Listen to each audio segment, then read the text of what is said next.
Bien, arranquemos entonces. Los micrófonos de ustedes están abiertos, así que si en cualquier momento quieren, por favor, participar, siéntanse libres de preguntar y también podrían estar enviando sus preguntas durante la sesión a través del chat. Por supuesto, vamos a tener una sesión de preguntas y respuestas al final del tiempo de esta conferencia.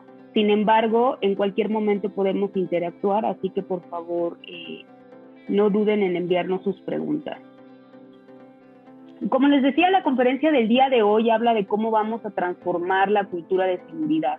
En los últimos tiempos, la realidad es que muchos factores están interfiriendo o están afectando la cultura de las organizaciones, y para nosotros es mucho más importante mantener el bienestar y la integridad de las personas, así como de las infraestructuras y, por supuesto, del negocio.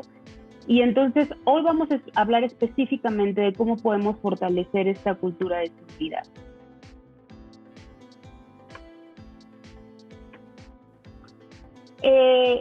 Por ahí algunos ya habían recibido nuestra invitación y, como saben, iba a ser el jueves anterior, pero decidimos reprogramarla al día de hoy porque, según la OIT, el día de hoy se celebra el Día Mundial de la Seguridad y Salud en el Trabajo, así que quisimos conmemorar este día tan importante con esta conferencia. Entonces, básicamente, una reflexión que quiero hacer sobre este tema: hace no mucho tiempo estábamos realizando un análisis sobre incidentes y sobre todo de los decesos que hubo por COVID. Y básicamente los números no están tan alejados de las pérdidas que tuvimos por una pandemia y los números a nivel mundial de la gente que se pierde por incidentes o enfermedades de trabajo. Entonces creo que con esta reflexión quiero arrancar y dar fortaleza, sobre todo porque es tan importante este día y por qué quisimos conmemorarlo con esta conferencia. Así que vamos a hablar entonces un poquito más de quién soy yo y por qué les estoy dando yo esta conferencia. Bueno, básicamente tengo 17 años de experiencia trabajando en temas de capital humano, sobre todo en los sectores financiero, químico, de oil and gas. La verdad es que he trabajado con muchas organizaciones en toda Latinoamérica, Estados Unidos y Canadá. En esencia llevo por ahí ya más de 10 años trabajando en temas de consultoría de seguridad, sobre todo muy enfocados en cultura. Por supuesto, mi formación, soy licenciada en Ciencias de la Comunicación, tengo una especialidad en Administración de Recursos Humanos y de ahí es que entro a todos estos temas de capital humano. Y bueno, pues nada, la vida me fue llevando a temas de seguridad, creo que un poco por causalidad de la vida, pero hoy en día estoy muy enfocada en esto y de verdad me apasiona muchísimo porque el que la gente disfrute su vida, para mí es como parte de mi propósito de vida y por lo tanto al ayudar al tema de cultura de seguridad, pues puedo sembrar un poquito un granito de arena respecto a cómo podemos cuidar a la gente para que cada uno pueda realizar los objetivos que quiera hacer. Por supuesto, toda mi preparación en estos temas de cultura pues tienen que ver con temas de liderazgo, herramientas de coaching, que como van a ver más adelante, Joy Moment, una de las principales herramientas que utiliza para hacer una transformación en la cultura de seguridad, pues son el tema de coaching. Y bueno, básicamente me he dedicado a hacer proyectos de transformación cultural de seguridad los últimos años, así que les voy a ir platicando un poquito de mis experiencias respecto a esto conforme vayamos avanzando en esta presentación. Vamos a arrancar entonces con el tema. Y lo primero que les voy a pedir es que reflexionen un poquito. ¿Cómo toman sus decisiones en el día a día? ¿Son conscientes de cada una de las decisiones que toman? ¿Hay cosas que hacen en automático?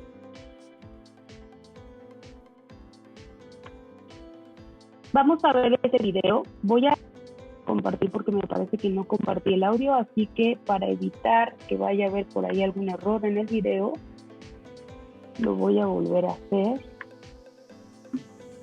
No quiero que se pierdan de este video.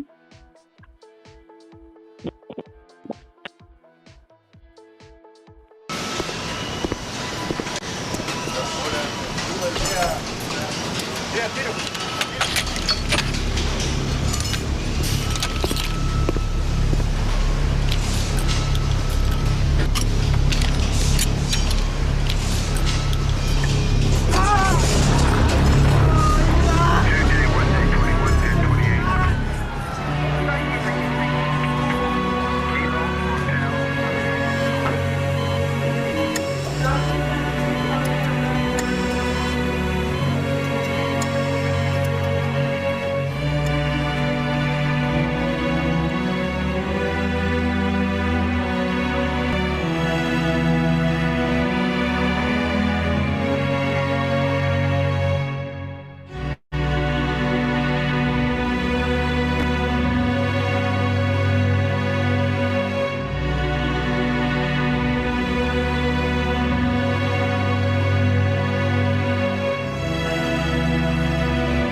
Bien, pues básicamente la realidad es que nosotros tomamos nuestras decisiones muy de manera automática.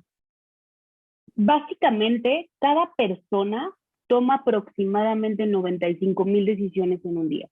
Y si creen que estoy exagerando el número, les voy a pedir que hagan un ejercicio donde piensen, desde que se levantan, empiezan a tomar decisiones. Lo primero que escuchamos, la mayoría de nosotros cuando despertamos, pues es básicamente nuestra alarma. Y ahí está la primera decisión. La apago, la reprogramo. A veces, entre dormido, la apagamos en lugar de reprogramarla y es la razón por la cual nos quedamos dormidos y llegamos tarde al trabajo. Pero la realidad es que lo hacemos en automático. Y de ahí empiezas a pensar cuando te estás bañando, en qué orden te bañas, si, qué te vas a poner ese día, si te vas a llevar comida, si no te vas a llevar comida. Todo el tiempo estamos tomando decisiones y lo que sucede es que nuestro cerebro las filtra. Básicamente hace que todo lo que ya conocemos pase en automático y esto lo hace a través de un elemento que tenemos en el cerebro que se llama el sistema de activación reticular. Y lo que te dice es, solamente voy a procesar la información que es nueva, lo que me importa o lo que me está representando un reto. Y si se dan cuenta, cuando estamos en el día a día, nos detenemos a pensar claramente qué vamos a hacer cuando necesitamos tomar una decisión o cuando algo está sucediendo en nuestras vidas que realmente nos interesa o cuando estamos aprendiendo nuevo, todos nuestros sentidos, perdón, algo nuevo, todos nuestros sentidos se van hacia poner atención al tema. Pero todo lo demás lo hacemos en automático. Muchas veces, y no sé si les ha pasado, la realidad es que cuando vas manejando hacia el trabajo o hacia algún lugar, de pronto te das cuenta que ya llegaste y no fuiste consciente del camino que recorriste, porque lo hacemos en automático porque conocemos el camino. Entonces, imagínense que esto sucede en nuestro día a día de manera personal. Lo mismo sucede en los temas laborales. Y en el video lo que vimos es que no podemos dejar que nuestros colaboradores entren en esta parte de ceguera de taller, que es como ustedes lo conocen desde siempre, y hacer todos sus trabajos en piloto automático, porque una decisión, como lo representa el video, una decisión de seguridad, nos puede cambiar la vida.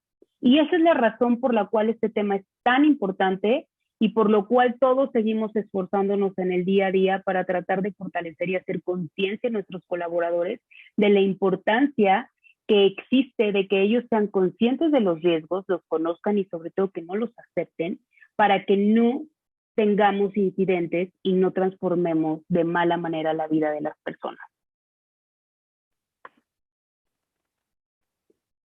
Esto obviamente es conocido como habituación oficialmente, lo que les decía, ustedes lo conocen como la ceguera de taller en el tema laboral, pero la realidad es que nuestro cerebro se habitúa a las cosas y las hacemos en piloto automático.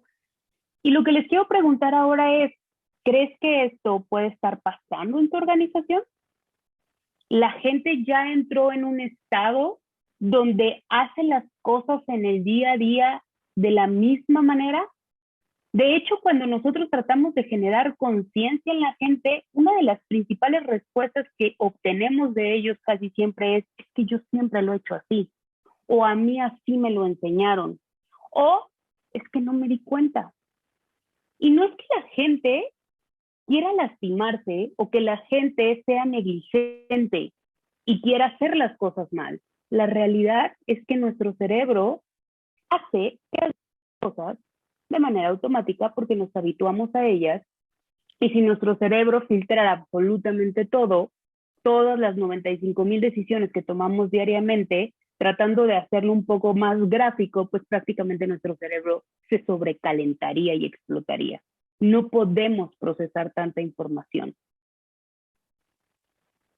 Y esta es la razón por la cual nosotros decimos, obviamente citando a Peter Drucker, que la cultura se almuerza todos los días a la estrategia. Peter Drucker es pues uno de los padres del management de negocios, y él básicamente de lo que habla es que nosotros podemos hacer planes, estrategias en el día a día, pero si la cultura que tenemos en nuestras organizaciones no está fortalecida y no permite que nuestros planes y estrategias se lleven a cabo, pues la cultura se termina almorzando todos los días a la estrategia. Y entonces estamos nosotros, casi terminando el año, dándonos cuenta que la operación nos ganó, que en realidad todos los planes que teníamos, la mitad los ejecutamos, que el año se nos está yendo y que además no cumplimos con nuestros objetivos, hablando en términos de seguridad, que durante lo que va del año se nos incidentó gente y que incluso en el peor de los casos llegamos a tener pérdidas de colaboradores. Quiero que entiendan por qué es tan importante esta parte de cultura, y vamos a ver un claro ejemplo de cómo podemos tener escritos todos nuestros procedimientos, podemos tener nuestro sistema de gestión en papel funcionando a la perfección, pero en el día a día la cultura se almuerza a la estrategia. Acá.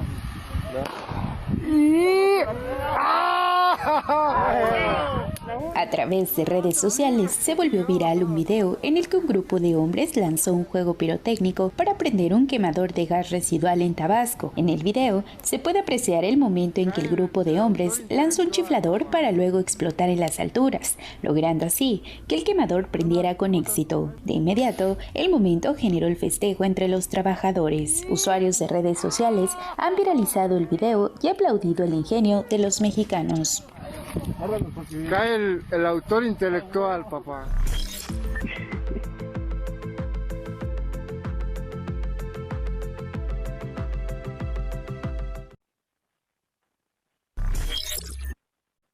Ejemplos claros de cultura. En primer lugar, la cultura mexicana. ¿Con qué cierran el video? Ingenio mexicano. La realidad es que nosotros, culturalmente, este es un tema que tenemos muy posicionado, y es que los mexicanos lo podemos todo. De hecho, por ahí hay una campaña que dice I am Mexican, I can, o yo soy mexicano, yo puedo. Y hay muchas otras, pero básicamente nos posicionamos en que nosotros lo podemos todo. Segundo punto cultural importante a ver en el video. Aplaudimos todo aquello que nos ayude a lograr nuestros objetivos. Y en las organizaciones esto pasa muchísimo, ¿eh?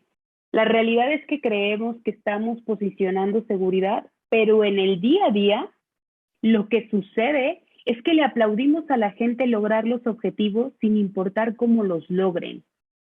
Y la gente se siente orgullosa de alcanzar el objetivo. Punto número 3 que vimos en el video. realmente podemos saltarnos los procedimientos y cuando las cosas funcionan y se logra el objetivo, la gente considera que está bien hecho y entonces terminas aceptando un riesgo y por lo tanto se vuelve un común que siga la gente haciendo cosas y es cuando esto se vuelve parte de la cultura. Entonces, ¿qué podemos hacer en este tema y por qué nos enfocamos tanto en la cultura de seguridad? Lo que realmente necesitamos es generar una cultura de prevención, donde la gente, con sus actitudes y creencias, realmente tengan comportamientos seguros, pero sobre todo que sean conscientes de que ellos tienen la capacidad de marcar una diferencia y que además ellos son responsables de su propia seguridad y del resto con sus comportamientos, sus acciones. Y que entiendan que toda la parte de seguridad es parte de su proceso operativo, que no es ni trabajo extra, que no es que exista porque los de seguridad son los policías y nada más nos vienen a estar regañando o a estar molestando cuando lo que nosotros hacemos es trabajar, sino que en la medida en la que la cultura de seguridad y ellos son seguros, uno, tienen una cultura de prevención porque se cuidan y dos, se convierten en personas más productivas. Esto es lo que hay que trabajar con nuestros colaboradores y empezar a posicionar. No necesitamos reaccionar cada vez que tenemos un incidente y entonces es cuando todo el mundo habla de seguridad, sino que necesitamos empezar a trabajar con nuestra gente para que no lleguemos al incidente y en caso de que se dé, todos podamos aprender de él. Porque acuérdense que otra de las grandes características de nuestra cultura, y tenemos muchísimos dichos que nos ayudan a ver esto, es la realidad es que nadie experimenta en cabeza ajena. A él le pasó porque pues está medio tontito, a mí nunca me va a pasar. La gente culturalmente toma riesgos y cree que no le va a suceder. Ahora, les voy a platicar cómo podemos realmente transformar la cultura de seguridad y este es el modelo que se maneja en Joint Moment y de lo que nosotros hablamos en esencia es de nuestro modelo simbiótico. ¿De qué trata esto? Si se van un poco a sus conocimientos de secundaria, pues simbiosis significa que dos elementos, de manera muy sencilla, para poder desarrollarse, necesitan en igual medida uno del otro. Entonces, nosotros decidimos que el modelo tuviera este nombre porque a nivel cultural, la organización necesita de la misma manera de las personas o de los colaboradores como los colaboradores de la organización. Y aquí es muy simple. Sin personas, a menos de que tengas una planta o una empresa completamente automatizada, sin personas no hay empresa. Y aún así, pues hay gente que está liderando el proceso de la organización. Y obviamente las personas, pues sin organización o sin negocio, pues no tienen un trabajo y en realidad se requiere de que trabajen juntos porque dependen uno del otro. Ahora, ¿cuál es la parte que nosotros revisamos en este tema? Básicamente nuestro enfoque es desarrollar estos 8 elementos que están viendo en este modelo. Voy a arrancar por la parte de creencias. Denme un segundito. Y les voy a ir explicando uno por uno y por qué es tan importante trabajar absolutamente todos. Y aquí voy a empezar por lo más evidente.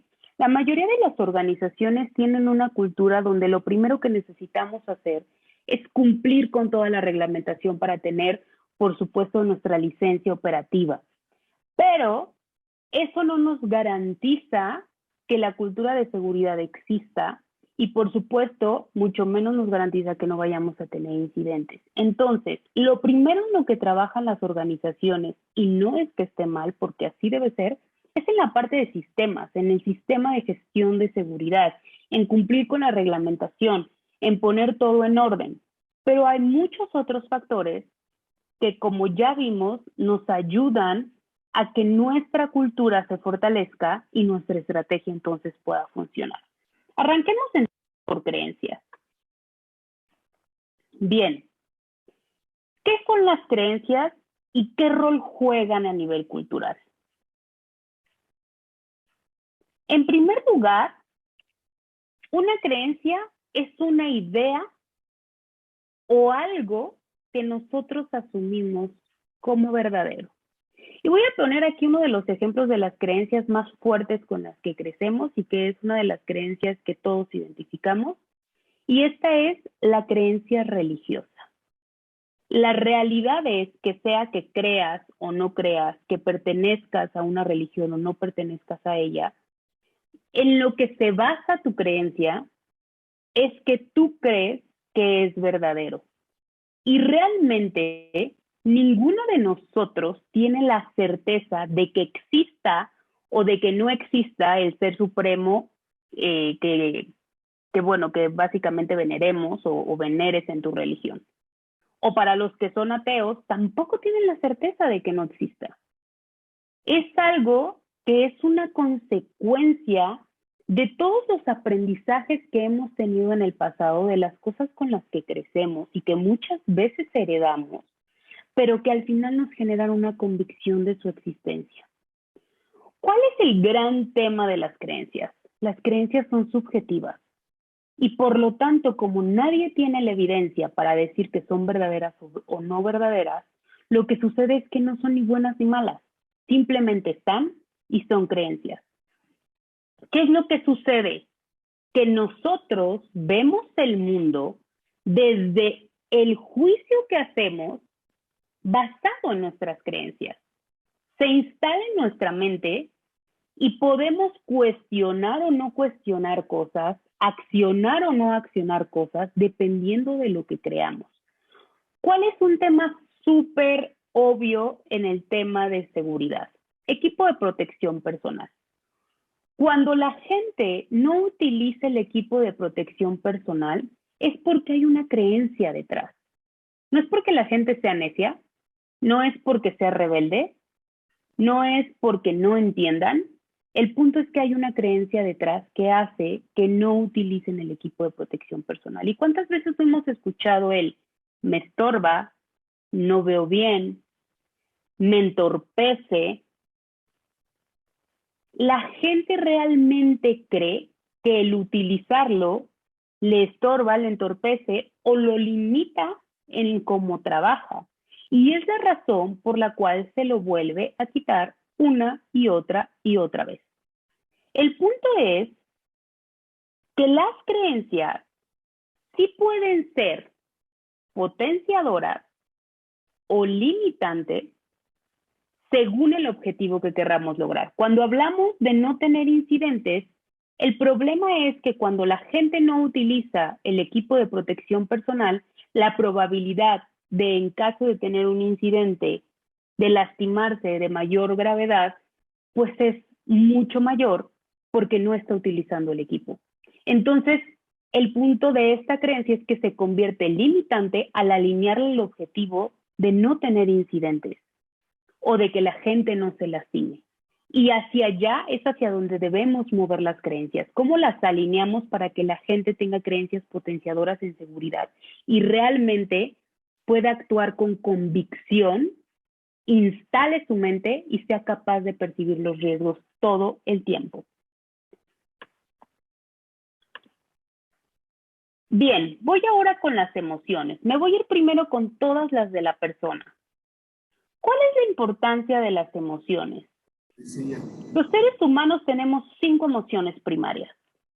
En esencia nos basamos por el amor, la afección que podemos tener a alguien o a algo, el miedo que nos da el enfrentarnos a cosas desconocidas, la alegría que regularmente está muy ligada con el tema del éxito, cuando algo sucede o pasa para bien hacia mí, pues me da alegría. La tristeza, que está muy relacionada con la pérdida, y el enojo, que también ahí entra un tema muy fuerte en los colaboradores, que puede ser la frustración.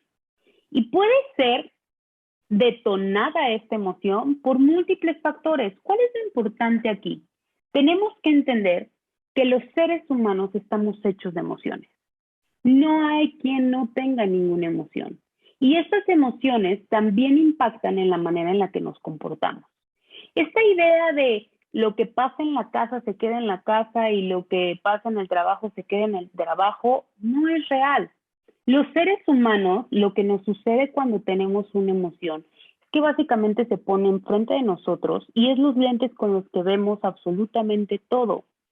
¿Por qué es importante trabajar y considerar las creencias? Porque si no estás atento a ellos y las personas no son capaces de identificar sus propias creencias, lo que sucede es que la creencia funciona como una barrera que está enfrente de nosotros y cada vez que queremos dar un paso, chocamos todo el tiempo con la creencia.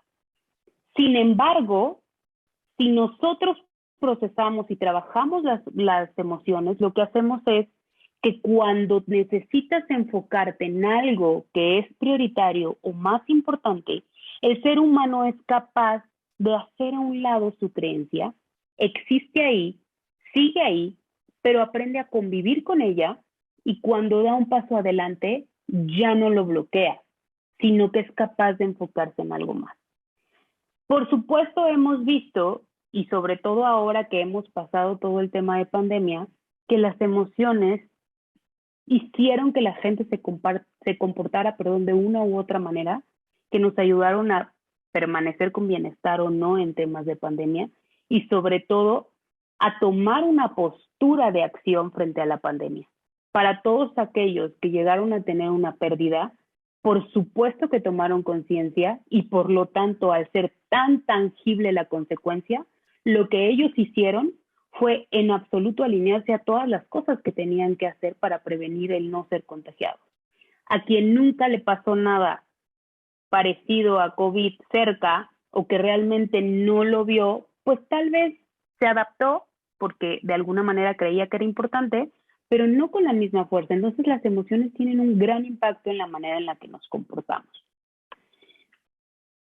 Bien, hablando de comportamiento, ¿qué es lo importante aquí? Los seres humanos tenemos factores que son observables de nuestro comportamiento y no observables. La parte observable de nuestros comportamientos, pues, por supuesto, son las acciones y las emociones. Aunque las emociones no es algo visible en sí, la reacción que tiene la gente cuando está enojada es muy evidente. O cuando está triste, realmente podemos verlas y tenemos que estar atentos a ellos. Pero también es importante entender que existen todos estos aspectos no observables que son los aprendizajes del pasado, todas las experiencias que yo ya tuve y que van fortaleciendo de alguna manera mi creencia, porque también el entorno en el cual yo me desarrollé me permitió entender que así son las cosas. Y obviamente, ayudados con el SAR, pues nosotros, que como les decía, ese sistema de activación reticular, lo que nosotros hacemos es enfocarnos en lo que creemos que es importante. En el aprendizaje que ya tuvimos, que si, no sé, si alguien, por ejemplo, en algún momento está en contacto con una sustancia caliente o con fuego, y en algún momento el aprendizaje fue que pues se acercó de más y se quemó, siempre va a tener este enfoque a no acercarse demasiado hacia el fuego o hacia la sustancia caliente, porque ya sabe que es un riesgo, porque hizo tangible la consecuencia. Esto obviamente hace que la gente pueda percibir o no percibir los riesgos y sobre todo que se exponga a través de sus comportamientos a los riesgos o no y aumente la probabilidad de que tengan un incidente. Bien, voy a ir ahora con el tema de capacidades, que es el último elemento de la persona. Aquí es súper importante entender lo siguiente. Vamos a ver el video. Cactus 1549, runway 4, clear for takeoff. Cactus 1549, clear for takeoff. I'll never get over how beautiful it is up here. Life's easier in the air.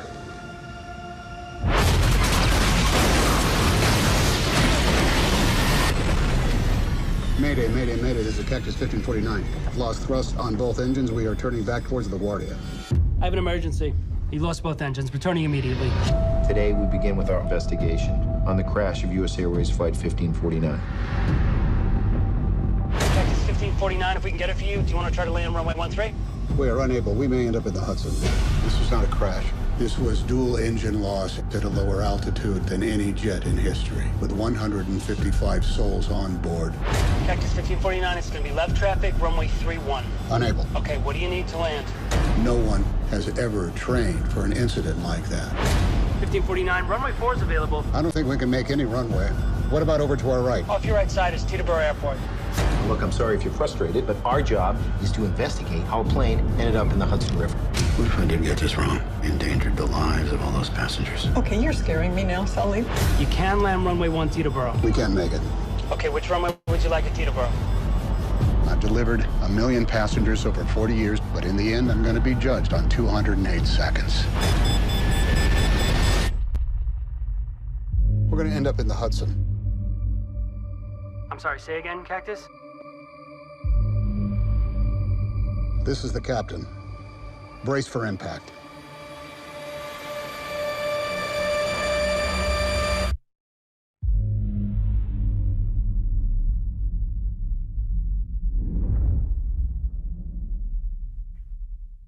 Lo importante de entender aquí es que nuestros colaboradores, al igual que el capitán Sully, se enfrentan a retos todos los días y hay que tomar decisiones. Las capacidades que desarrollamos, tanto técnicas como humanas en la gente, hacen que nuestros colaboradores puedan tomar decisiones clave en el momento necesario.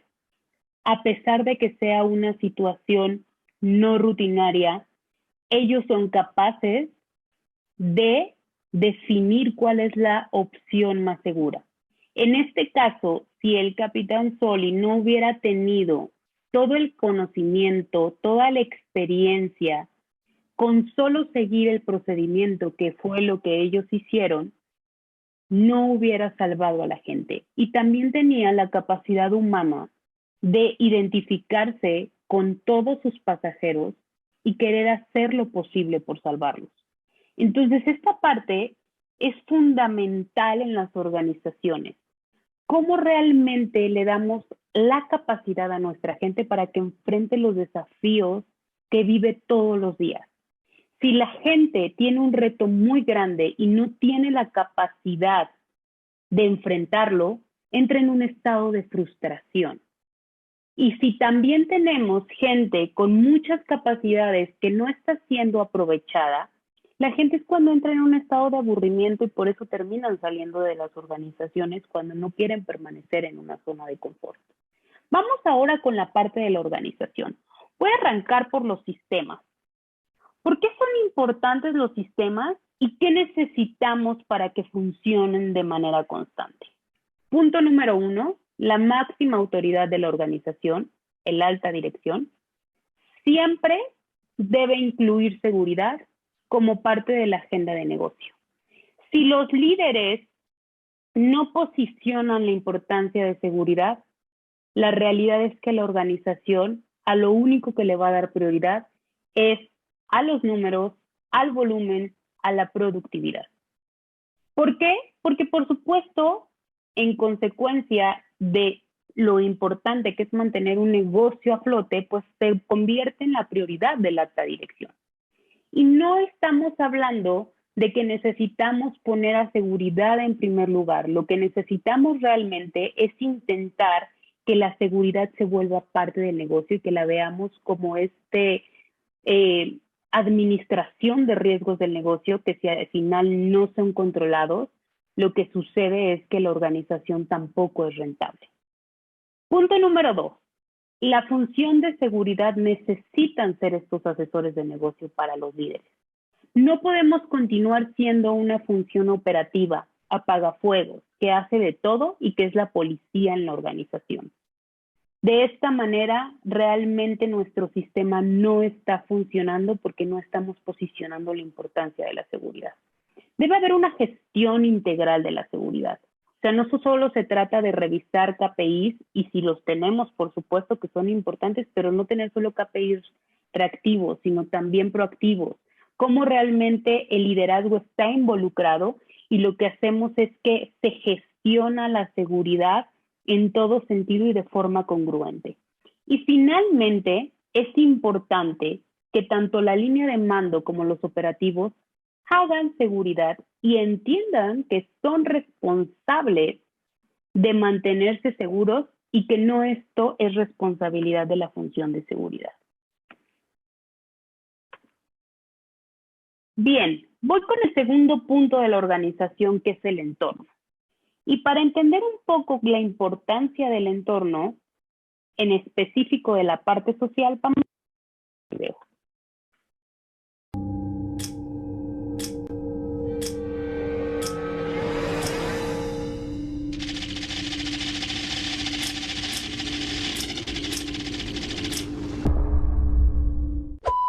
Pare.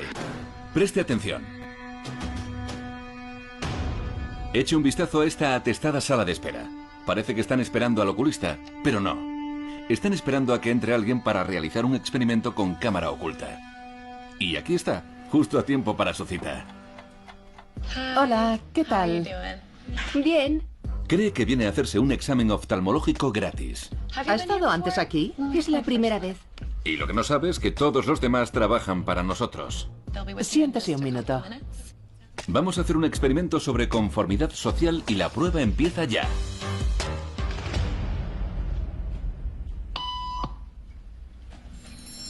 ¿Ha oído eso? Estas personas seguro que sí.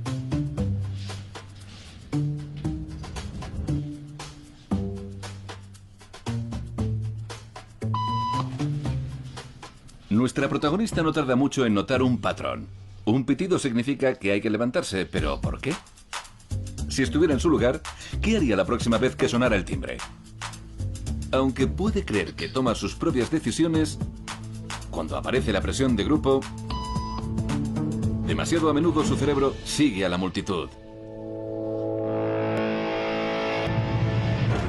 3 timbrazos después, y sin saber por qué, esta mujer se está adaptando perfectamente al grupo.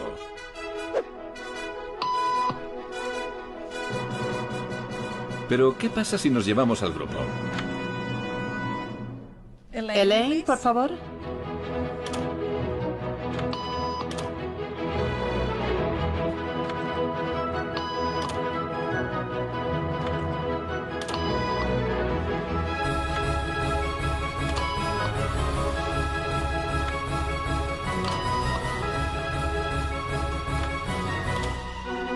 Bueno, ahora está sola. La multitud se ha ido y nadie la está observando salvo nuestras cámaras ocultas. ¿Qué cree que hará?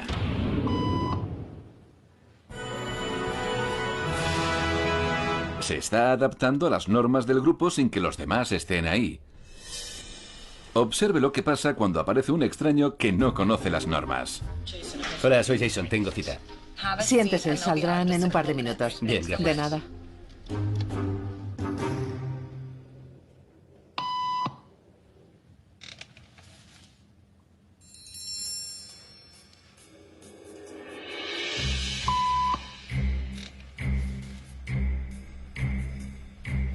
¿Por qué se levanta? Todos lo estaban haciendo y pensé que había que hacerlo. ¿Cree que le mostrará al nuevo qué hacer?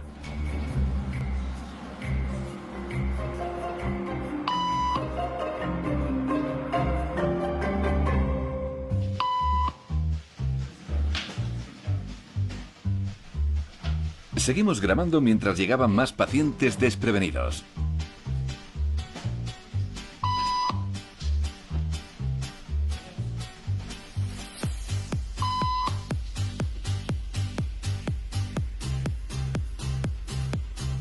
Y lento pero seguro, lo que comenzó siendo una norma aleatoria para ella, ahora se ha convertido en una norma social para todos en esta sala. Para explicar lo que está pasando está aquí Jonah Berger, de la Universidad de Pensilvania. La internalización de un comportamiento gregario es parte del aprendizaje social. Cuando vemos a nuestro grupo realizar una tarea, nuestro cerebro nos recompensa por seguir sus pasos. Cuando vi que se levantaban todos, sentí que tenía que unirme a ellos, o de lo contrario me excluirían. Una vez que decidí seguir la corriente, me sentí mucho más cómoda. Nos socializamos a través de la conformidad, pero podemos desarrollar malos hábitos o repetir errores pasados. Y por eso incluso este rebelde, que no transigió con estas tonterías, al final se unió a la multitud. Y más impactante que la facilidad con la que la conformidad afecta al modo de actuar, es que unas fuerzas similares dan forma inconscientemente a su modo de pensar. Es importante entender que una de las necesidades básicas del ser humano es la necesidad de pertenencia. Irremediablemente todos buscamos pertenecer. Por lo tanto, el entorno se convierte en todas estas reglas no escritas que van limitando o delimitando nuestros comportamientos. Hay esta parte que es el entorno social, pero también está el entorno sistémico. ¿Y a qué me refiero con esto? En esencia, uno de los principales ejemplos que utilizamos para el tema de entorno y de cultura y de cómo estas reglas no escritas cambian nuestro comportamiento es la frontera. Cuando nosotros cruzamos la frontera, en automático modificamos nuestros comportamientos hacia cómo se comportan del otro lado. Y regularmente hacemos cosas que en México no hacemos. La pregunta aquí es ¿por qué no las hacemos? ¿Por qué allá sí? De entrada, por supuesto, está el entorno social, que si tú no sigues las reglas, la gente finalmente termina rechazándote y lo que queremos es no vernos como el que es ajeno al otro país. Punto número 2. El sistema te obliga a seguir las reglas del otro lado.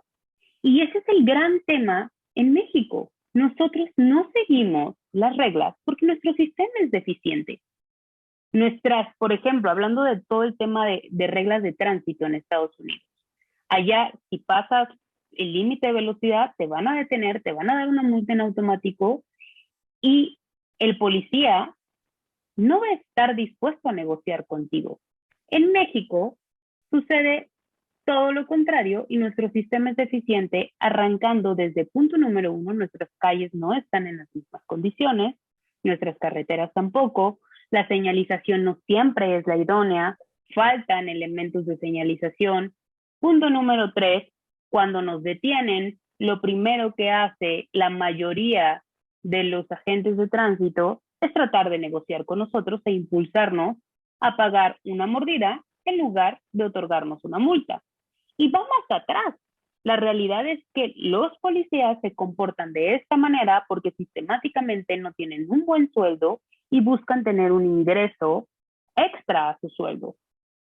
Esta es la razón por la cual el entorno sistemático y el entorno social pueden modelar completamente los comportamientos de la gente y convertirlos en cultura. Como se dan cuenta, esta es la importancia de fortalecer nuestra cultura de seguridad para que cada persona que llegue de fuera positivamente repita los comportamientos seguros, pero eliminar los comportamientos inseguros y todas estas acciones que van en contra de la seguridad, porque la gente también aprende los malos comportamientos. Y lo más evidente en el video es, la mayoría no pregunta. Muchas veces ni siquiera saben por qué hacen las cosas. Simplemente repiten los patrones de conducta. Y donde el siguiente punto o los dos siguientes puntos en la organización son tan importantes. En primer lugar, la comunicación. ¿Cómo hacemos a la gente consciente de los puntos importantes en seguridad? Que lo conozca, que lo entienda, pero que además conecte con ellos. ¿Cuántas veces no hemos escuchado en una organización que la gente llega tarde a las pláticas de seguridad? Lo agarran como la hora de echar cotorreo, de, no sé, de la platicadita, de terminar de tomarse el café, porque no conecta la plática con ellos. ¿O cuántas veces vemos pósters de campañas pegadas o anuncios o videos en toda la organización a los cuales nadie le presta atención? Simplemente se vuelven parte del entorno que filtramos y que no vemos. Y esto es porque necesitamos conectar con la gente en nuestra comunicación. Y para poder conectar con ellos, necesitamos convencerlos de nuestra comunicación, de por qué es importante, y para poderlos convencer necesitamos que sea emotivo, que sea elocuente y que sea auténtico. Emotivo es que realmente conecte con las cosas que a ellos les importa. Elocuente, que lo que comunicamos al final también se hace y es congruente en nuestra organización. Y auténtico en el sentido de que la gente se vea representada, que realmente se convierta en el tipo de comunicación de tu organización. Y es por eso que muchas empresas utilizan a sus propios colaboradores para hacer la imagen de sus campañas, porque esto genera que sea auténtico y que sea de ellos únicamente.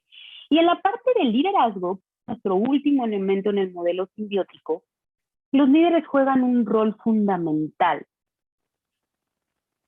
¿Por qué juegan un rol fundamental? Porque como ya vimos, el contexto social es súper importante y los líderes son los que transmiten la estrategia de la organización. Y no solamente el alta dirección, estoy hablando también de los líderes como mandos medios, donde son los que están en el día a día con la operación y que si ellos no son congruentes con lo que dicen y con lo que hacen de seguridad, lo que sucede es que la gente repite los comportamientos de ellos. Si el líder no cree que la seguridad es importante y prioriza otros temas de negocio, la gente va a priorizar los otros temas de negocio. Entonces necesitamos trabajar en las habilidades de nuestros líderes, uno, para que puedan conectar con la gente, conozcan a sus colaboradores y en caso de necesitar una transformación, puedan realmente realizarla de manera profunda. Punto número 2, que den guía a la gente y sobre todo que sean este ejemplo a seguir que ellos necesitan para poderse comportar de manera segura. Un estudio que analizamos lo que dice es que los líderes en gran porcentaje hablan solamente. Y cuando hablan, el impacto con la gente es mínimo. Pero los líderes que además de hablar, se comportan de cierta forma, o sea, hacen lo que dicen, tienen un impacto mayor.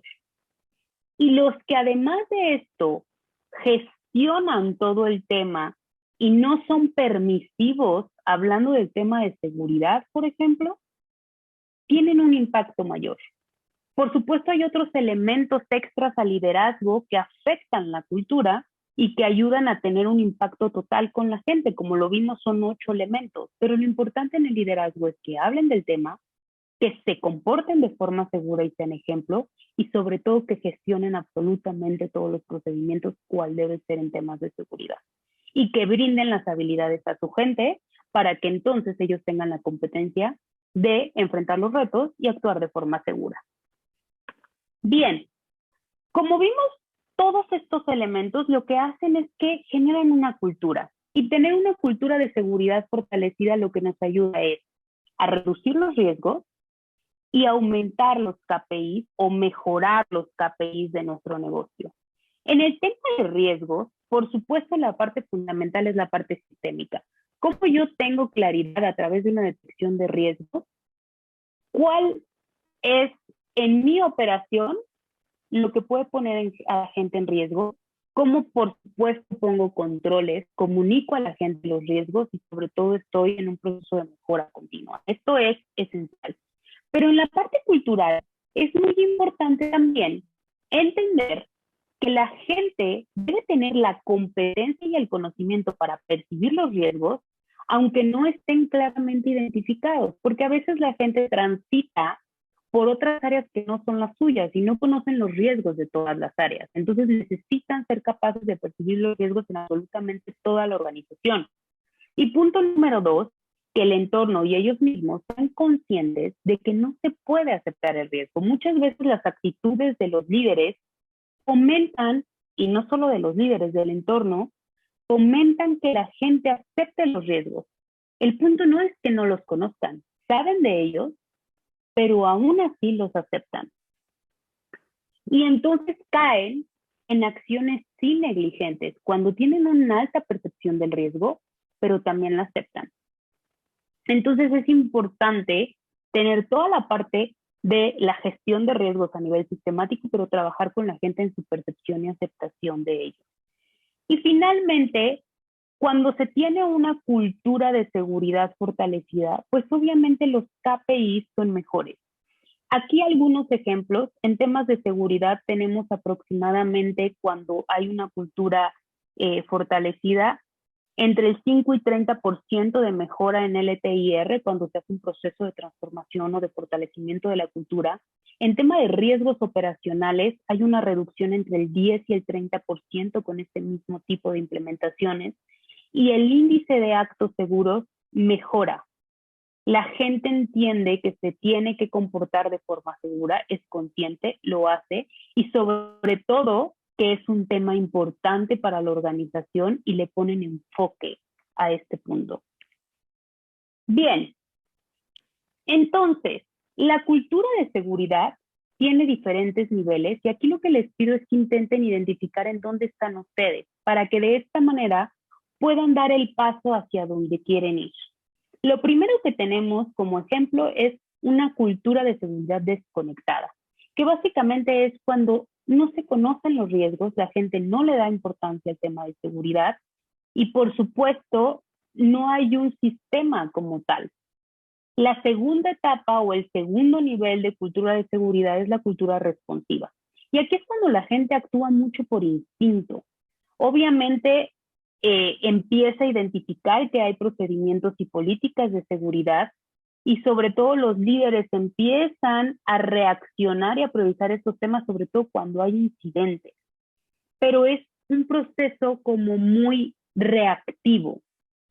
El siguiente nivel es la cultura reglamentada. Lo que sucede aquí es que la gente, como hemos trabajado tanto en el cumplimiento, conoce perfectamente los procesos y procedimientos. Los líderes saben la importancia de seguridad y están muy enfáticos en el tema, pero también los mensajes de seguridad se promueven para tratar de fortalecer la importancia del tema y de seguir toda la parte como normativa y cuáles pueden ser las consecuencias de no seguirlo. Hay rutinas y el sistema de gestión pues está centralizado básicamente en garantizar las áreas productivas para tener esta licencia operativa. Bien, la siguiente o el siguiente nivel es una cultura de seguridad consciente. Aquí es cuando la gente ya realmente cree en la seguridad y hay una estrategia clara para posicionar o mover un nivel de cultura y que sobre todo es un tema donde buscamos conectar con la gente. Ya no se trata solamente de la parte reglamentada, sino que necesitamos y nuestro sistema considera demasiado a las personas y lo vemos como parte fundamental del negocio. Y finalmente está la cultura comprometida, que es esta cultura donde la gente ya es congruente y en todo momento actúa de forma segura porque es consciente y entiende la importancia del tema y cuál es el impacto para ellos y para la comunidad o para el resto de las personas. Por supuesto, la seguridad ya es parte de la agenda de negocio y el personal realmente se siente parte del modelo de seguridad y participa en todas las actividades para tratar de ser un ejemplo a seguir y poder compartir con los compañeros y que nadie se ponga en riesgo. Entonces, en esencia, estos son los niveles de cultura. Lo importante es entender dónde estás tú o dónde está tu organización para que de ahí empieces a determinar cuáles son las acciones o los elementos que hay que trabajar para pasar al siguiente nivel. Aquí algunos casos de éxito y con esto prácticamente cierro la conferencia y doy paso a los últimos minutos a preguntas y respuestas. En los procesos de transformación que hemos trabajado en Joint Moment, pues básicamente nos ha ayudado a impactar a muchísimas personas en diferentes unidades de negocio y sobre todo a generar una reducción en el caso, por ejemplo, de la industria de bebidas y cadena de suministro del 26% en LTIR, comparado con el año anterior de haber iniciado el proceso de transformación de cultura. Y el ejemplo de la industria de gas y petróleo, pues hubo una reducción del 5% en el LTIR. Como ustedes saben, es una de las industrias que más control y que más trabajan en este tema por el riesgo tan grande que existe. Entonces, sobre todo hubo una estrategia mucho más a nivel de comunicación y de poder posicionar la importancia de la cultura de seguridad y salud y protección ambiental. En este caso fueron los 3 temas. Entonces, ahora doy paso a estos últimos minutos. Por favor, si alguien tiene alguna pregunta, les agradeceré que o abran su micrófono o me ayuden a enviarlas a través del chat. Estoy lista para contestar sus preguntas. Excelente, Mariana. Pues muchas gracias. Nos pasamos 20 minutos, pero creo que estuvo muy buena la participación y los temas que salieron y la discusión que agregó valor, ¿no? Muchas gracias. Gracias a ustedes. Que tengan una excelente semana todos. Cuídense mucho y nos vemos en la próxima. Muchas gracias, Mariana. Gracias, Juan Díaz. Gracias, Elena.